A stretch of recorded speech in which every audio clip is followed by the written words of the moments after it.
Hey guys, I'm doing this live on developing a better relationship with food.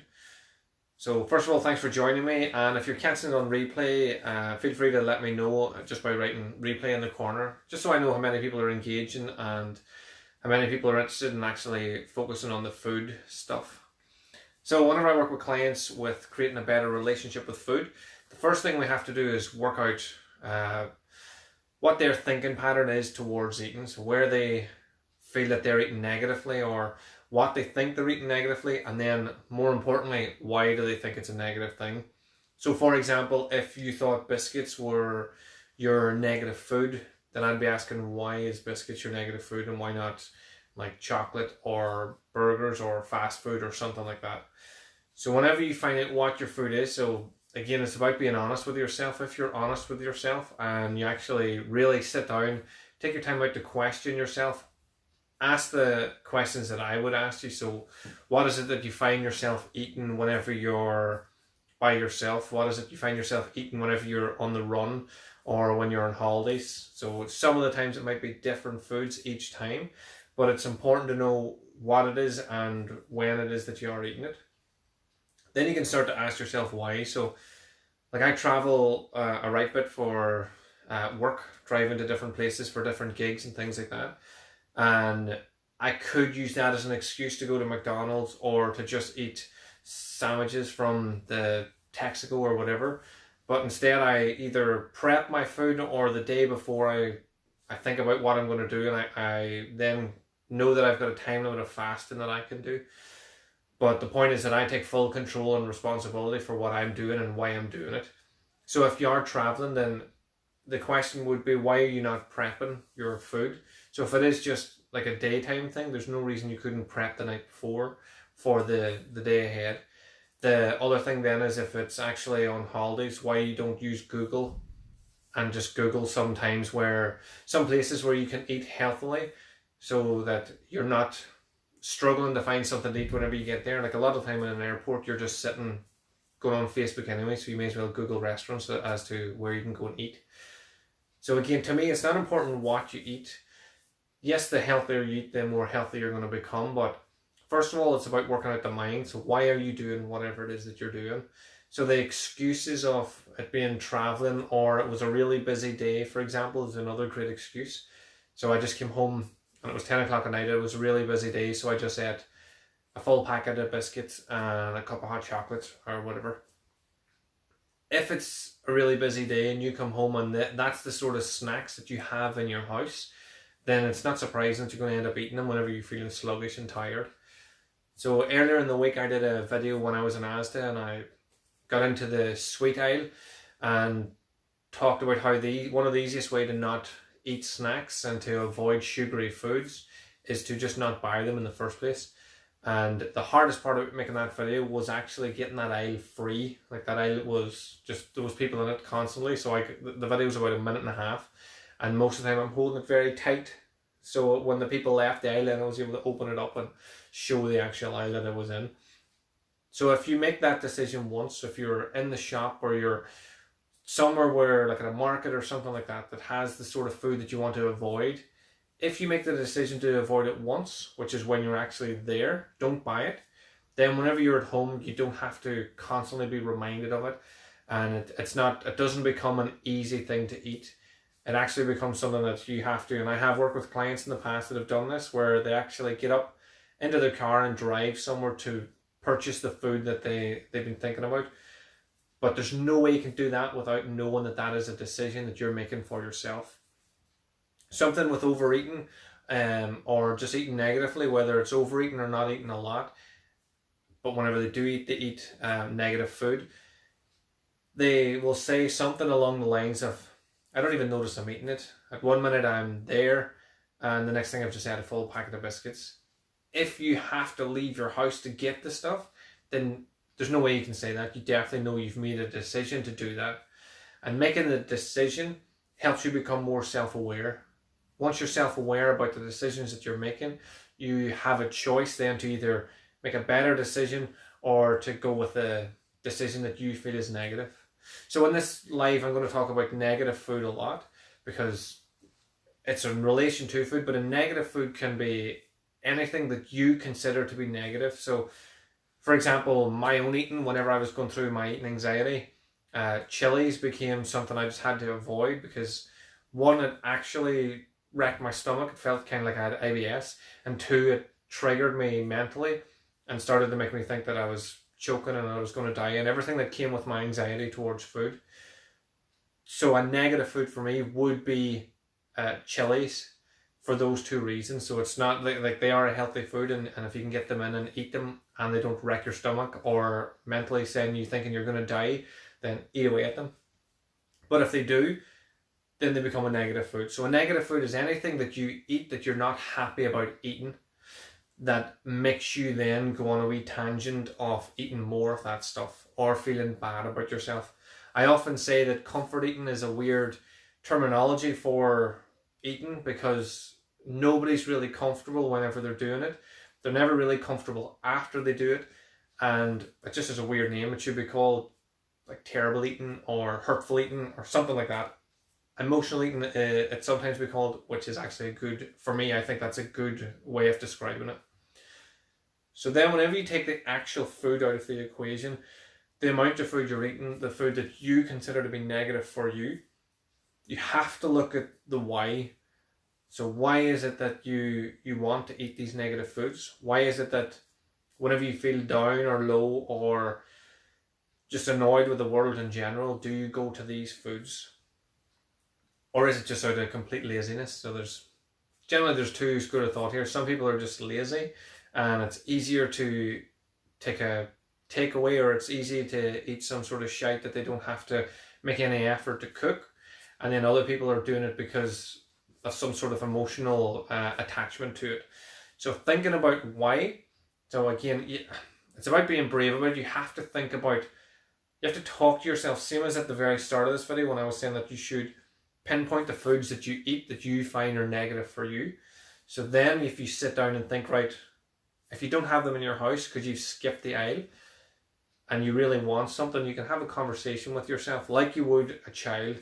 If a child wanted to do something that you thought was bad for, like it wants to run and jump into a frozen lake, you would try to explain to the child why that's bad and then get them to explain to you why they want to do it, so then you can bust those myths. So whenever you have an idea of why you do whatever it is that you're doing, you sit down and write it out and think about it. So maybe you eat because of a past relationship. You don't feel as confident in yourself and you don't feel that you deserve to feel healthy or to feel good about yourself, so you just sabotage yourself.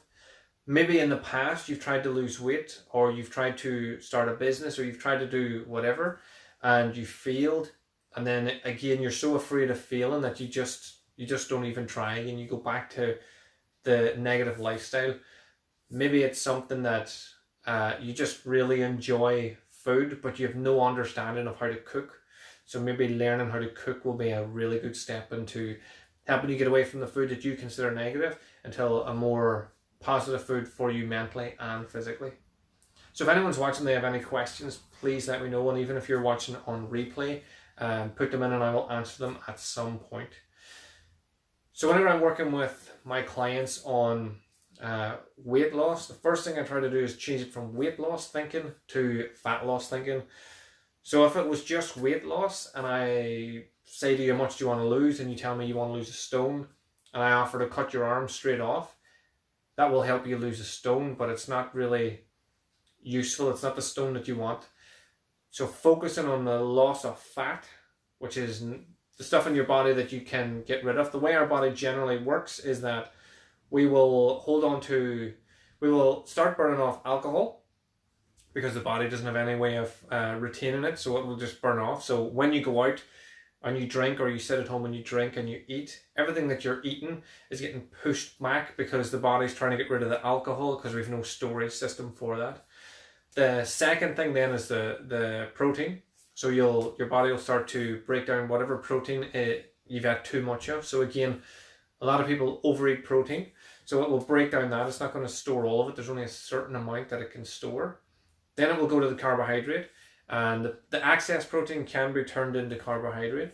Then once it's done that, it will go and start burning off carbohydrates to fuel the body and do everything that's needed. Once it realizes it doesn't need any more fuel, it will start to burn off the fat. And the fat storage, the annoying thing about the human body is that we have an unlimited ability to store fat. So it's why people can get to enormous sizes.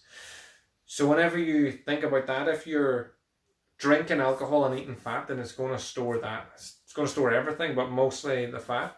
And you have to work through the system to get there. So understanding that your goal isn't really about weight loss, it's about fat loss. That will help you to not get thrown off the rails whenever you go and stand on a scale and the scale doesn't say the magic number that you want it to say. So if you're aiming for 10 stone 5 and it just happens to say 10 stone 6 and you think to yourself that you feel that this is not going to work and you just go off the rails again, maybe that extra pound is of muscle rather than fat. Maybe it's just of water because you've drank water. I always get my clients to try this, and if you are someone that works with a scale should just be a way of tracking, but not being your Bible, for lack of a better example. So if you stand on a scale, weigh yourself, then move the scale and stand again. There's a good chance that you weigh differently because of the position of the scale. And you can also drink a pint of water, weigh yourself again, see if it's changed the number, or weigh yourself, go and have a pee, come back, weigh yourself again. All of those little things can make a massive difference on the number, especially if your focus is on an actual digit on a machine. If you're looking to lose fat and you've bought one of the machines that tells you everything, like it does your fat, your muscle, everything, then again, just be very careful that you don't get sucked into those numbers, because a pint of water will change all of them again. So use the scale if you want as a tracking system, but measuring your inches is going to be the best way to find out whether you're losing any fat or toning up or whatever, rather than actually checking out a number. The next thing that you want to do is start to replace the habit of going for food that you don't need or that you find negative.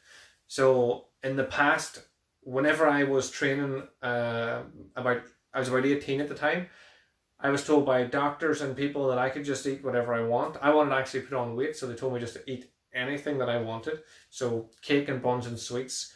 And I used to have like 13 cups of tea a day and 2 sugars in each cup of tea. I used to use each cup of tea to dip biscuits in, and I might have had a whole pack of, I used to love Maryland cookies. I don't even know if they still exist anymore, but they were awesome. Get them if they don't exist and you want a wee snack. Dip in your tea. So I used to eat the whole lot of them. So that was 2 sugars in my tea, so I'm eating a minimum of 26 spoons of sugar on top of cake and buns. So the best thing I thought to do whenever I wanted to get rid of chocolate and cake and sweets and biscuits, the reason I wanted to get rid of it was because my cholesterol was through the roof. I was skinny fat. So when I decided I was going to get rid of that, rather than having a trigger 13 times a day of a cup of tea, and then every time I went to take a cup of tea, I'd remind myself that I should have biscuits with this, I actually decided to just get rid of one thing, and I got rid of the cup of tea. So I took out the cup of tea, so no more tea. That stopped me triggering and wanting biscuits and cake. I actually stopped buying things, and it was funny, maybe about a week and a half into it, my mum landed with a wee Tupperware box full of cake and buns, and that's what she had just been doing, the normal shopping. So that was what I was eating that my mum was buying, not to mention what I was eating, what I was buying on my own. And I remember even on my birthdays, I would have 3 banoffee pies for my birthday. That was all I really asked for. And I would share one amongst my family, and the other 2 would be mine to eat by myself. So my diet was pretty bad. So I'm not coming here and telling you that I've always been, I'm plant-based at the minute, but I've not always been this way. And I'm telling you that you can change the habits that you have, because I personally have done it myself. Hence the name, The Prove It Guy. I'll do it, and then I can prove that you can do it as well. So whenever you change the habits, try to change them for better. So when I'm working with someone that's smoking, for example, they have a great habit of taking 5 minutes out. The bad thing is that the habit is smoking, but taking the 5 minutes out is really good. So if you can incorporate that into your day-to-day, taking a 5-minute break here and there, then that's going to be a better replacement for smoking, and it's going to still give you a healthy habit. So whenever you're thinking about eating, now that you're aware of some of the triggers because you've done the past homework from the start of the video, you'll be able to connect yourself on before the trigger gets too far and actually has you doing whatever it is that you don't want to do. You'll be able to then do something else instead. So it could be do 5 deep breaths. It could be taking a glass of water. It could be doing a burpee. It could be just walking, going for a walk. It could be giving someone a compliment. Giving someone a compliment is a great example if you yourself don't have confidence. If you don't have confidence in yourself and you start to compliment people, you become more aware of the goodness in people around you, because you'll get bored of just saying you have a really nice jumper. You'll start to think more about what you're saying, and you'll notice more positive things around you. And that will start to help you become more confident, because the people around you are happier because you're giving them a compliment. So reinventing your habits so that they're actually beneficial for you would be, for me, the last and most important step in developing a better relationship with food. So if we do a recap, the first thing to do is to work out what the foods are that you find negative for you. The second thing to do is find out why you do it. Is it emotional? Is it because of things in your past? Is it because of boredom? Like, is it so that you have some sort of control of your life? Like, what is it? And then start to change the habits so that they actually benefit you. So hopefully that helps. I asked earlier in the day what people would want me to talk about, and this is what came up. I assume it's because of the video I didn't ask earlier on in the week or last week. So thanks again for tuning in. If you have any questions, or if you're watching it on replay, please let me know in the comments, and I will try to get back to as many as I possibly can, which will be all of them, to be fair, I normally do. Have an amazing day, whatever you get up to, and I will speak to you again tomorrow.